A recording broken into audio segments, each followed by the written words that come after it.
বন্ধুরা, গত এক সপ্তাহ আগে আমি একটি ফেসবুকে পোস্ট দিয়েছিলাম জগন্নাথপুর ইউনিয়নের 4 নম্বর ওয়ার্ডের মধ্যে এমন অসহায় গরিব এবং দুস্থ ব্যক্তি থাকলে তাকে আর্থিকভাবে সামান্য কিছু হলেও সহযোগিতা করা হবে। তো আমার এক ফেসবুক বন্ধু সে কমেন্ট করছিল, তারই ধারাবাহিকতায় আমরা এই মুরব্বীকে দেখতে আসলাম। আসলে ওনার 5টা ছেলে ছিল, অলরেডি 3টা ছেলে মৃত্যুবরণ করছে। ওনার বয়স হচ্ছে 102 বছর, খুবই অসহায় এবং গরিব।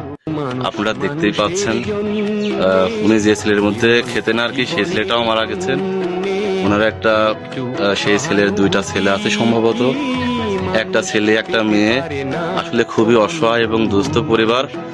আপনারা চাইলে আমার মতো এগিয়ে এসে তাকে আর্থিকভাবে সাহায্য করতে পারেন।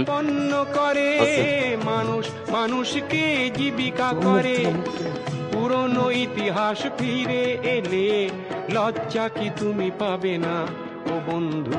মানুষ মানুষের জন্যে, জীবন জীবনের জন্যে একটু সহানুভূতি কি